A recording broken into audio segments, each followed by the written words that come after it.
проснулся внезапно, как от удара. Рядом кто-то был. Он не мог его видеть. Он вообще не видел ничего. Он был слеп. Он, князь Владимир Киевский, победитель, владыка, воин. Он бросил вызов самой Ромейской империи. Древний Корсунь рухнул под его натиском.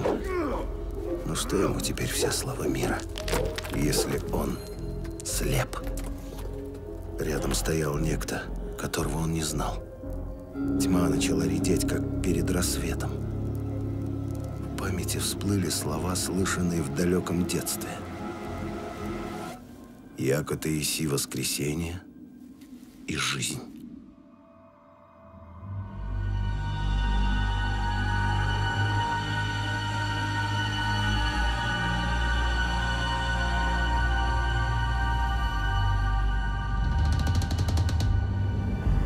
Было же то в Будутинской веси, когда княжичу Владимиру Святославичу от роду исполнилось 4 года. Играя на речном берегу, оступился он и упал в воду, в самую стремнину. И тащила его река, как щепку, и кричал он и звал, но никто не слышал его. Неминуемой была смерть. Но на пути попался камень огромный, и уцепился он за тот камень, и тем спасся.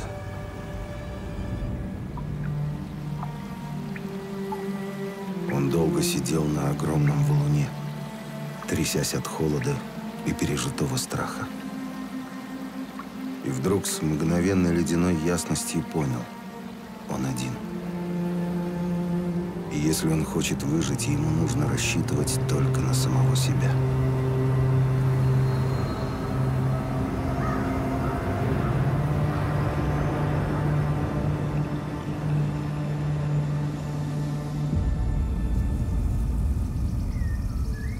Трех лет от роду Владимир был отлучен от матери.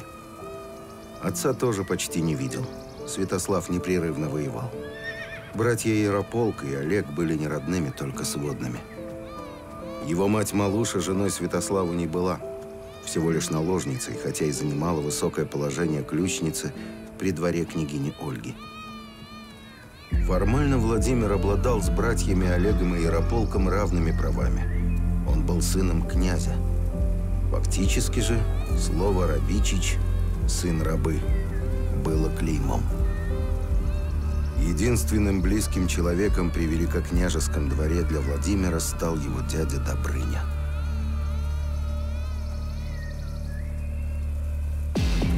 Вскоре после смерти матери княгини Ольги Святослав собрался в очередной дальний поход в южные земли, к границам Ромейской империи. Раньше, когда его в Киеве не было, государством управляла княгиня Ольга. Теперь ее не стало, и Святослав решил задействовать сыновей. Они еще не вполне повзрослели. Старшему было всего 13. Но при каждом имелись назначенные князем воеводы. В год 970 Святослав посадил Ярополка в Киеве, а Олега у древлян. Пришли новгородцы, прося себе князя. И сказал им Святослав: «Просите Владимира». И взяли к себе новгородцы Владимира. И пошел он с Добрынею, своим дядей, в Новгород. Новгородская земля, древняя родина, откуда много лет назад вышли князья Рюриковичи, казалась Владимиру дальним захолустьем. Он думал, что его отослали подальше за ненадобностью. Новгородцы виделись ему грубыми и шумными.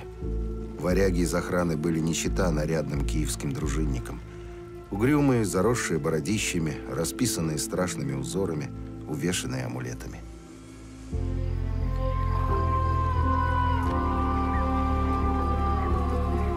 Владимир все пытался еще немного полюбоваться Киевом. И мечтал, как он когда-нибудь вернется в этот город. Взрослым, могучим, как отец. А за ним будет идти его несметное войско.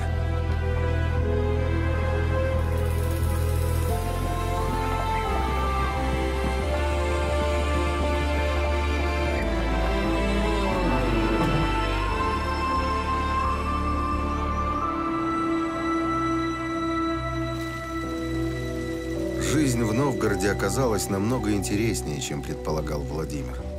Какое там захолустье. На торгу пестрая толпа говорила на разных языках. Урмане и свеи с разбойничьими рожами, краснобородые иранцы в шелковых челмах, франки в бархатных плащах. Кого только не было. Владимир быстро привык к местным порядкам и жил с новгородцами душа в душу. Он самозабвенно учился у варягов боевому искусству, предоставив решать дела, будь они появятся, своему дядьке Добрыне.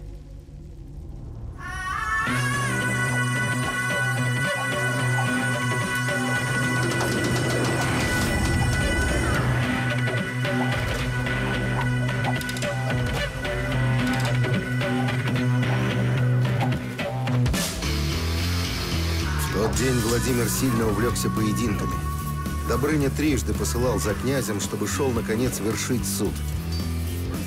Ответчиком оказался мальчишка, едва ли старше его самого. Зарубил топором на торгу средь бела дня некоего пришлого человека. По новгородскому закону каждый, кто убьет неосужденного, должен быть казнен. Дело было яснее некуда. От князя требовалось только утвердить приговор. Но Владимир молчал, поглядывая на убийцу. А тот спокойно ожидал своей участи и не просил пощады. Убийцу звали Олаф, родом норвег. Пришлось бежать из родной страны вместе с матерью и воспитателем. В море корабль захватили северные пираты Эсты и продали их в рабство. Хозяином их стал Клеркон. Обращался с ними крайне жестоко, а воспитателя, который был Олову как отец, зарубил топором. Тогда Олаф был слишком мал, чтобы отомстить. После мальчика нашел дядя, новгородский дружинник, выкупил из рабства и увез в Новгород. Много лет убитый воспитатель оставался неотомщенным. И вот сегодня Олаф случайно встретил на новгородском торгу того самого Клеркона и раскроил ему череп топором. Олаф был чем-то похож на него самого. Вот только Владимир вряд ли сумел бы с такой отчаянной отвагой отомстить обидчику. И князь заявил: поскольку убитый воспитатель был ответчику как отец, то убийство можно считать кровной местью. Закон не нарушен. Он, князь, повелевает ответчика от суда освободить и взять в младшую дружину. Владимир еще не знал, что спас от смерти человека, который станет его единственным другом. В это время за 1000 верст от Новгорода отец Владимира Святослав начал войну с Византией. Возглавляющий греческую армию опытный полководец Варда Фока избегал открытого сражения, уводя варваров вглубь империи. Святослав же считал, что греки трусливо бегут перед его войском. В 120 километрах от столицы Варда Фока остановился и дал бой. Силы были примерно равны, однако греки были на своей земле. Святослав слишком поздно понял, что его заманили в ловушку, но отступать было некуда.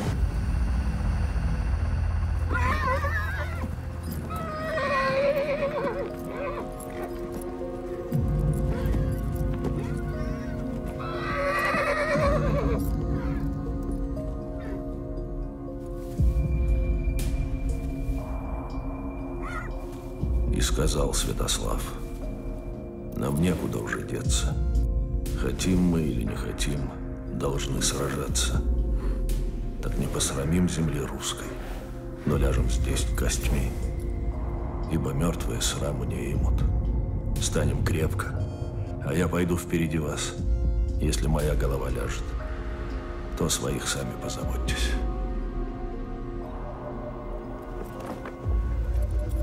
И ответили воины: где твоя голова ляжет, там и свои головы сложим. Битва началась мощным натиском русских полков. Во главе войска плечом к плечу со своими дружинниками сражался князь Святослав. Русы бились с отчаянием обреченных, и это само по себе внушало страх. Только тяжелая конница сумела остановить бешеный напор варваров. Рубились до темноты. Но значительного перевеса ни с той, ни с другой стороны достичь так и не удалось. Еще год с переменным успехом шли бои, пока во главе греческого войска не выступил сам император Иоанн Цимисхий. После нескольких кровопролитных сражений русское войско было измотано до предела. И Святослав с Цимисхием вступили в переговоры. Согласно договору 971 года, русские должны были покинуть Болгарию, а греки обеспечивать все русское войско провиантом на 2 месяца. Русь и Византия заключали мир, становились военными союзниками и восстанавливали торговые отношения. Святослав со своим потрепанным и поредевшим войском, от которого оставалась едва треть, отправился в обратный путь. Он не знал, что Иоанн Цимисхий заключил договор о мире и взаимопомощи не только с ним, но и с печенегами, подкрепив его большим количеством золота. Святослав в ладьях отправился к порогам и сказал ему воевода: «Обойди, князь, пороги на конях, ибо стоят у порогов печенеги». И не послушал его, и пошел в ладьях. И напал на него Куря, князь печенежский, и убили Святослава. И взяли голову его, и сделали чашу из черепа, оковав его, и пили из него.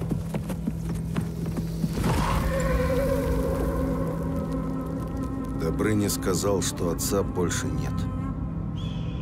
Эту минуту Владимир запомнит на всю оставшуюся жизнь.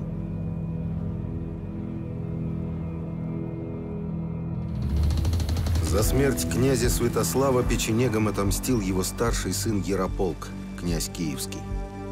Он пошел на них походом и потрепал так, что печенеги даже согласились платить Киеву дань. Воеводой при Ярополке был старый Свинельд, ходивший в походы еще с его дедом Игорем и с отцом Святославом. Женой юного князя была Грекиня, бывшая монахиня из греческого монастыря, которую Святослав несколько лет назад привез из похода как пленницу и выдал за сына, ради ее редкой красоты. То, что его жена христианка, Ярополка совершенно не смущало. В его окружении было немало христиан. Киев был в одном шаге от крещения. К Ярополку прибыли послы от Папы Римского, но миссионеры и папские послы ничего сделать не успели. На Руси началась война.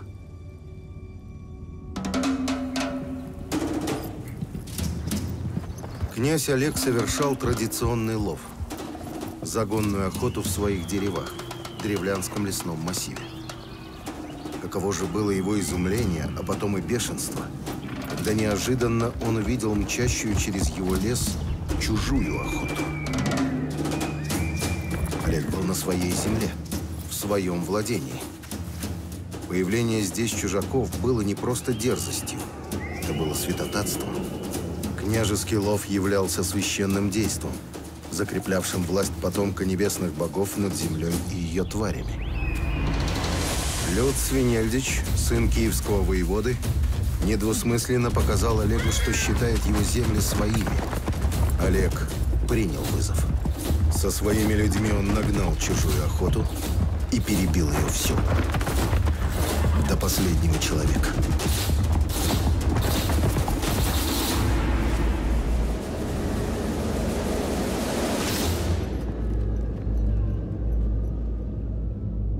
По закону Олег был прав. Но в Киеве тоже не могли просто так оставить это убийство.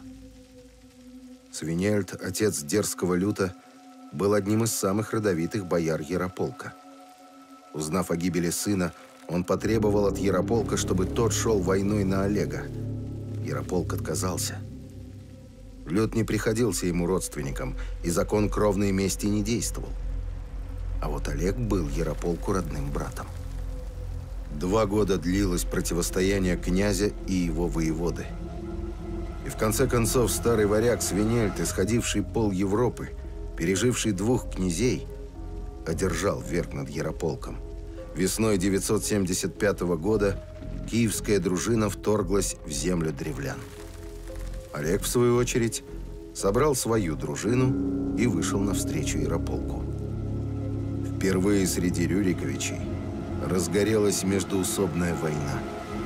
В первый раз брат пошел войной на брата. И сполчились обе стороны. И в начавшейся битве победил Ярополк Олега. Олег же со своими воинами побежал в город. Через ров к городским воротам был перекинут мост, и люди, теснясь на нем, сталкивали друг друга вниз и столкнули Олега с моста в ров. Ярополк, войдя в город Олегов, захватил власть и послал искать своего брата. И искали его, но не нашли. И сказал один древлянин: «Видел я, как вчера спихнули его с моста, и послал Ярополк найти брата. И вытаскивали трупы из рва с утра и до полудня. И нашли Олега под трупами. Вынесли его и положили на ковре. И пришел Ярополк, плакал над ним и сказал Свинельду: смотри, этого ты и хотел». Свинельд молчал. Теперь Ярополк стал хоть и невольным, но брата-убийцей. По закону кровной мести ему должен был отомстить младший брат, Владимир. Война будет продолжаться. И если Свинельду повезет, князья истребят друг друга. Теперь оставалось только ждать, когда из Новгорода придет Владимир. Но он не пришел. Весть об этих страшных событиях дошла до Владимира через месяц. И теперь новгородскому князю предстояло принять первое в своей жизни самостоятельное решение. При этом выбора у него не оставалось. У Святослава было только 3 сына. Теперь один из них убит, и он должен быть отомщен. Так было заведено веками. Владимир вряд ли испытывал какие-либо теплые чувства к чужому, в общем-то, для него Олегу. Но это не имело никакого значения. Отныне Ярополк становился для него кровником. Жернова языческого закона кровной мести вращались неумолимо. Если Владимир хочет оставаться князем, если он хочет быть предводителем в глазах своих людей и, наконец, если он хочет стать мужчиной в своих собственных глазах, он должен мстить.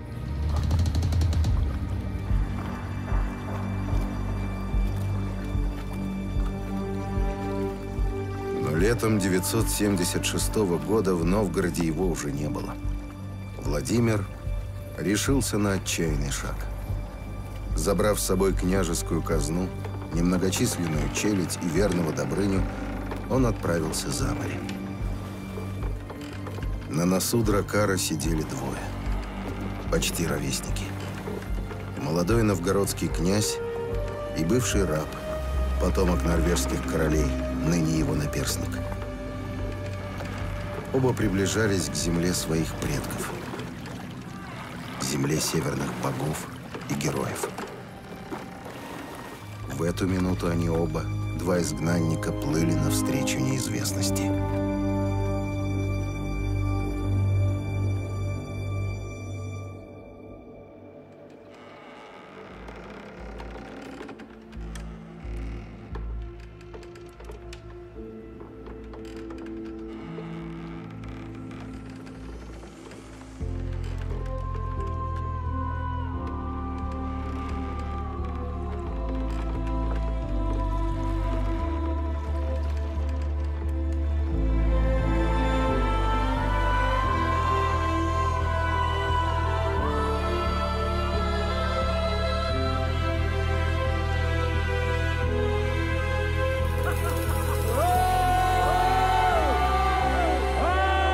Мучительное путешествие сквозь все шторма уже подходило к концу, и они плыли мимо скалистых берегов норвежских фьордов. Справа по борту вдруг забурлила вода. Свинцовые волны понеслись по кругу, и разверзлась кипящая пеной бездна.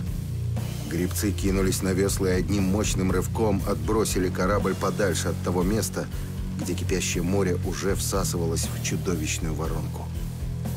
Владимир содрогнулся, представив себя внутри этого водоворота, с каждым кругом все ближе к гибели.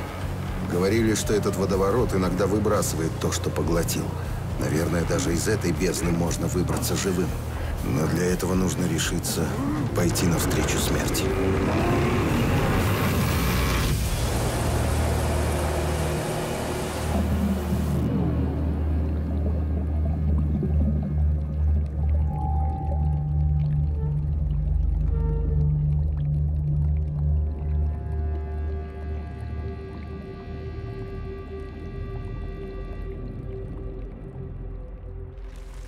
Новгородцы не любили вспоминать о князе Владимире. Год назад он, будто побитый щенок, бежал за море, и никаких вестей о нем не было. Сгинул, наверное. Туда ему и дорога. Что это за князь, коли бежит от войны? В Новгороде правил посадник Ярополка Киевского.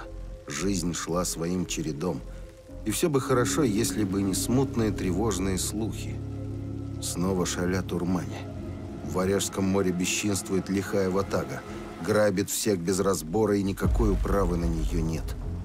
И когда промозглым осенним утром из тумана появились драконьи морды, город охватила паника. Дракары один за другим причаливали к сходням. На переднем стоял молодой конунг.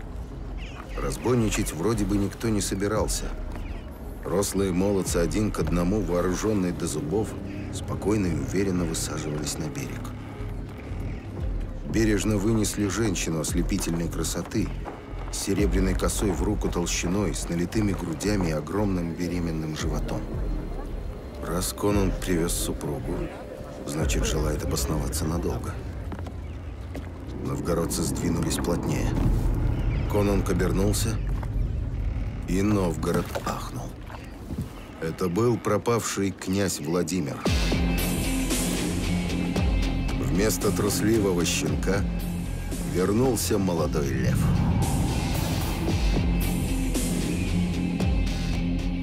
Уйдя за море с горсткой людей, Владимир вернулся с многочисленной дружиной. Это были северные морские разбойники-викинги. Теперь Ярополка ждала война.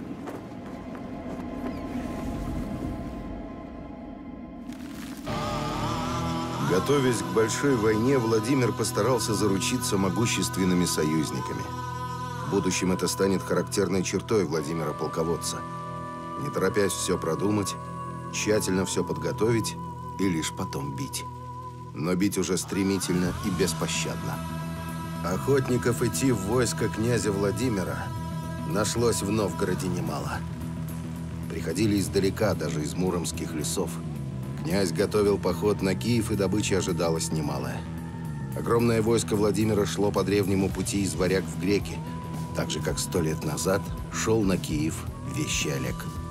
Далеко впереди бежали слухи о князе, не знающем страха, не ведающем жалости.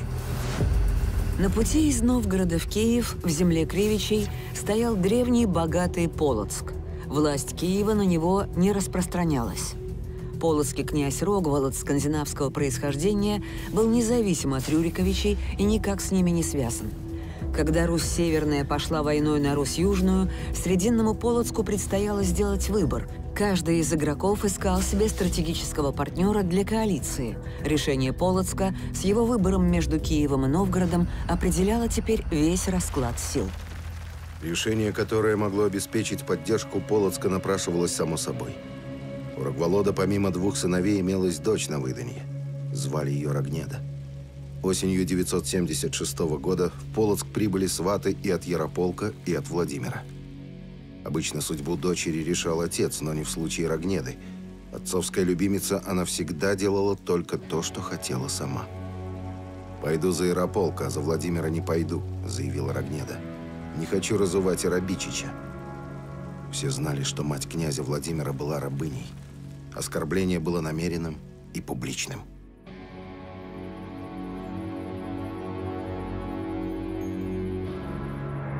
Владимир с интересом наблюдал, как дядька захлебывается от ярости, рассказывая про Рогнедины слова, и думал: союз Полоцка с Киевом допустить нельзя. Дядька обижен — это плохо. Девчонка с норовом — это хорошо. Добрыня не понимал, почему Владимир молчит. Может, не дослышал? Это она про тебя, княже, сказала: не хочу разувать Арабичича. Что ж, быть посему, спокойно ответил Владимир. Коли не хочет невеста, не будем разуваться. И улыбнулся так, что Добрыню продрало морозом по коже. В княжеском дворце все стояло вверх дном. Вот-вот приедут послы из Киева вести Рогнеду на свадьбу с Ярополком. За окном послышались крики, топот копыт. Приехали. Рогнеда отпихнула девок, путаясь в разбросанных по полу сарафанах, бросилась к окну и отшатнулась. Во двор въезжали не киевляне, а косматые варяги, топча конями порубленных полоцких стражей. Владимир взял город, и самого Рогволода захватил, и жену его, и дочь его, и был с нею на глазах у ее отца и ее матери. Потом отца ее Владимир убил, а саму взял себе женой и нарек ей имя Горислава. Свадебный обряд разувания жениха означал признание невесты власти своего будущего супруга. Надменность Рогнеды и гнев Владимира превратили этот символический ритуал в чудовищную кровавую реальность. Изнасиловать девушку, заставив смотреть на это ее родителей, а по окончании муки хладнокровно их убить. Даже для безжалостного времени князя Владимира это было слишком. Полоцк был сожжен дотла, а земли княжества отошли Владимиру. Несчастная же Рогнеда, поруганная на глазах у своих родителей, не только станет законной женой Владимира, но и родит ему впоследствии 4 сыновей. Ко времени войны с Ярополком Владимир уже был женат и имел первенца Вышеслава. Многоженство на Руси, как и в других языческих землях, было вполне обычным явлением. Чем больше жен мог себе позволить человек, тем большей властью и авторитетом он обладал в глазах окружающих. Владимир набирал силу, увеличивался и его гарем. Личные же отношения Владимира с Рогнедой на протяжении всей их совместной жизни будут изобиловать крутыми поворотами. Обжигающая любовь-ненависть, скрепленная кровью, останется с ними на долгие годы. Родила Рогнеда Владимиру Изяслава. Имел к тому времени он уже многих жен, и стала она негодовать. Однажды он пришел к ней на ложе, и когда уснул, хотела она его зарезать ножом. И случилось ему проснуться и перехватить ее руку. Она же его попрекала: «Вот отца моего убил и землю его полонил, а теперь не любишь ни меня, ни этого ребенка». Он же повелел ей одеться в свое свадебное платье и сесть на чистой постели в хоромах с тем, чтобы казнить ее. Она так и сделала, но вложила своему Изяславу в руку обнаженный меч. Владимир же, придя, воскликнул: «Да кто думал, что ты здесь?» и бросил свой меч.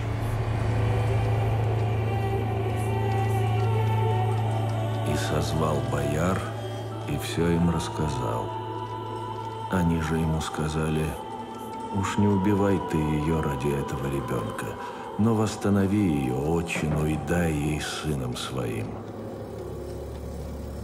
Владимир основал город и дал его им, и нарек его Изяславль.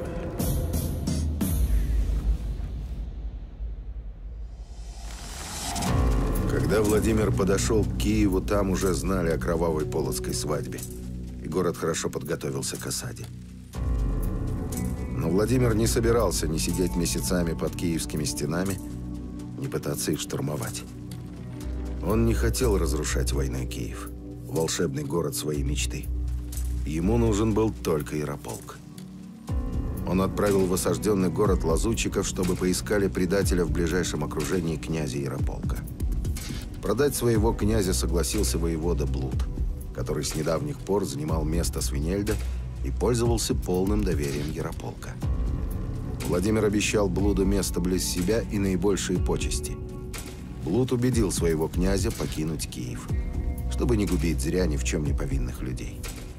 И Ярополк с дружиной бежал в городок Родень.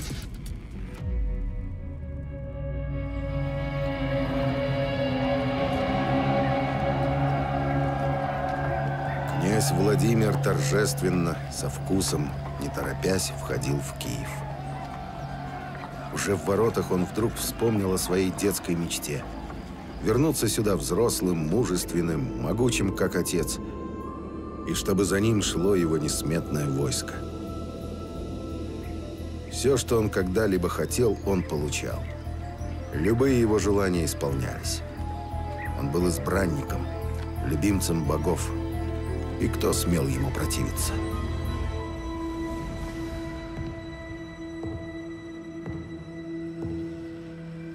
Сказал Блуд Ярополку: «Видишь, сколько воинов у брата твоего.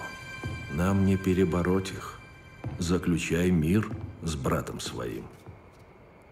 И согласился с ним Ярополк. Так будет. И послал Блуд ко Владимиру.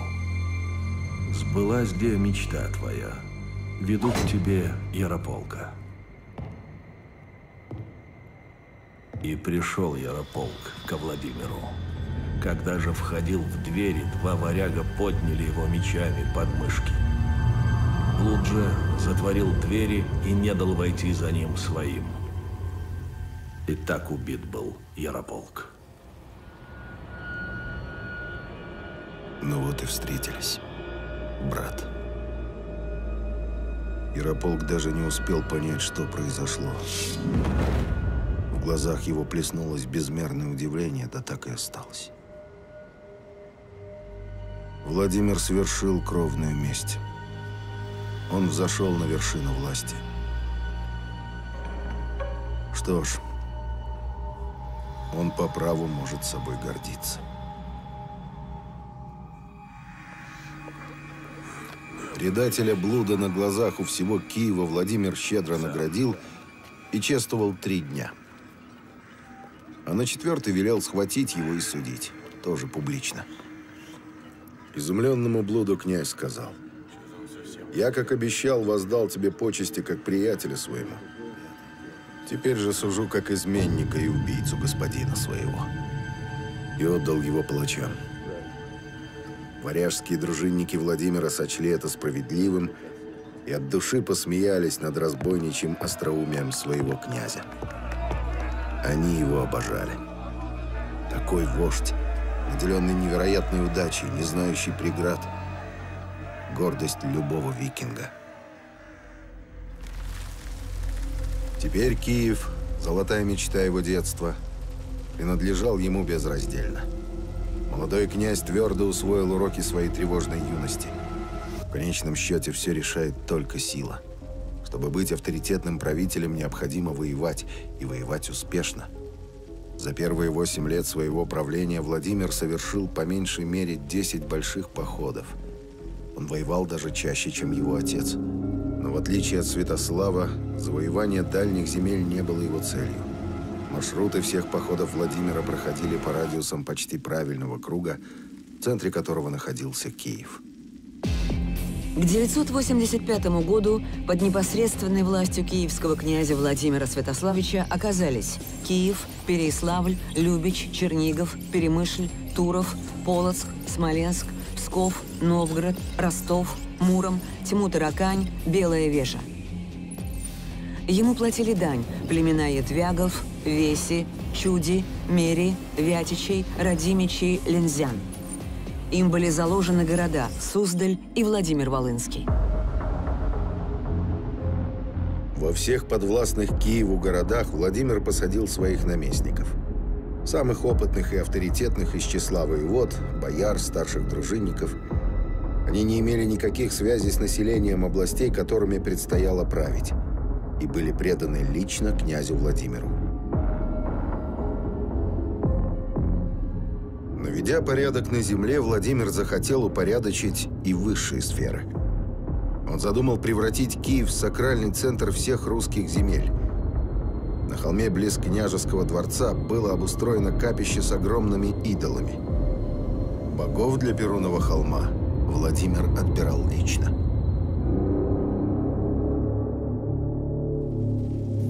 Владимир обозначил роль в государстве светской и религиозной власти.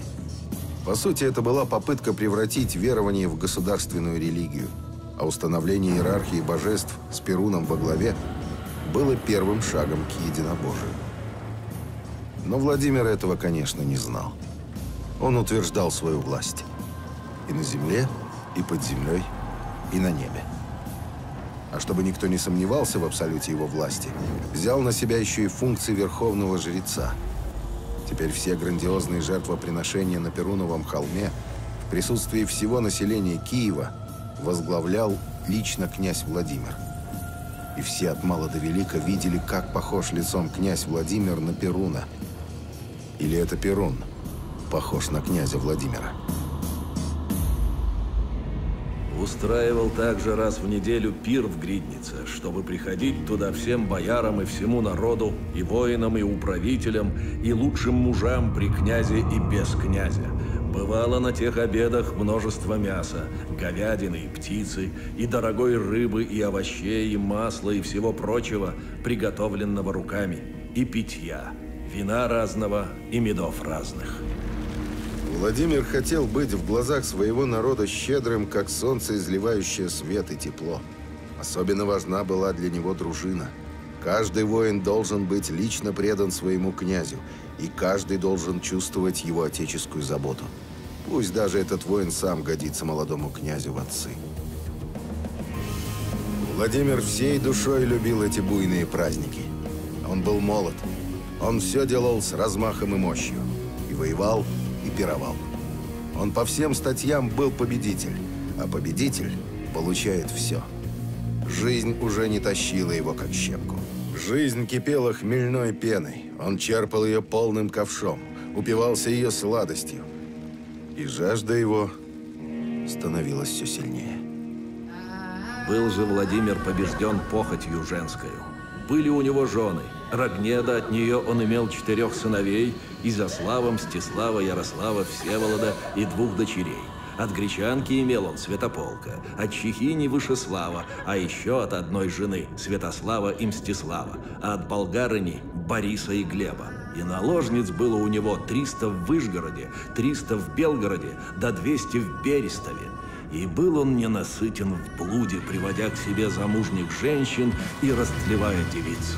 О невероятном сластолюбии русского князя ходили легенды по всей Европе. А для киевлян мужская сила и темперамент Владимира были поводом для гордости, лишним доказательством того, что их предводитель всем князьям князь, который, может, и не человек вообще, а бог в человечьем обличии. И только сам Владимир знал, что и веселое буйство на пирах, и бесконечные плотские утехи, и грандиозные действия на Перуновом холме – все это лишь попытки заглушить непонятную мучительную тоску, которая с недавних пор постоянно жила в его сердце. И чем дальше, тем очевиднее становилось, что ни вином, ни жертвенной кровью ее не залить. Словно упала с глаз радужная пелена. Оказалось, что и громадные идолы, и пышные церемонии не нужны вообще никому, кроме разве волхвов. Посадские приходили на Перунов холм только по принуждению на официальные праздники. Многие дружинники, и варяги, и славяне, давно уже не верили ни в Тора, ни в Перуна, а верили только в свой меч и боевую удачу. На жертвоприношения являлись лишь для того, чтобы потом пойти на пир. Владимир словно волок в гору тяжелый, никому не нужный груз. И в глубине души, холодея, он все чаще понимал, что груз этот не нужен и ему самому. Даже самые близкие не желали участвовать в священнодействиях князя. Старый друг Норвег Олаф никогда не приносил жертв идолам, относился к ним равнодушно и даже презрительно. Было в обычае часто сопровождать конунга в святилище. И однажды конунг говорил с ним, и Олаф отвечал: «Никогда не испугаюсь богов тех, что не имеют ни слуха, ни зрения, ни сознания. И из этого я могу сделать заключение, господин, какова их природа, что ты мне представляешься всякий раз с милым выражением лица, за исключением того времени, когда ты находишься там и приносишь им жертвы. И тогда ты мне всегда кажешься несчастным, когда ты там.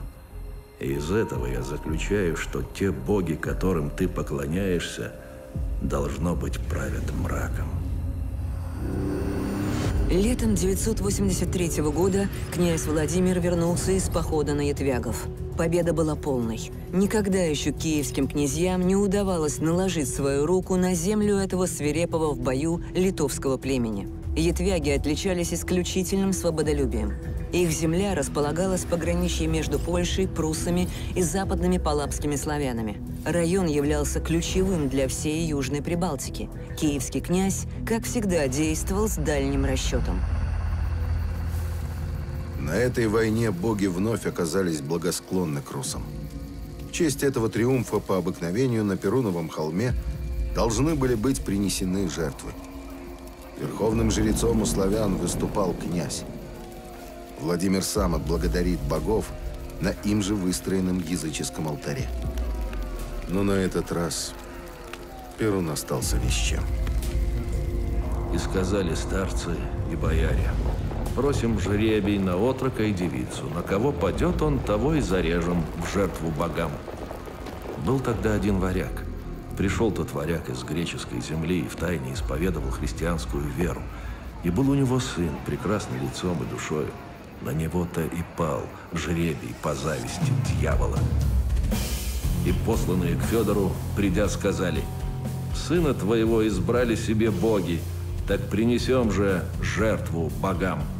И сказал варяг: не боги это, а дерево. Нынче есть, а завтра сгниет. Бог же один. Сотворил он небо и землю, и человека, и звезды, и солнце, и луну, и создал жизнь на земле.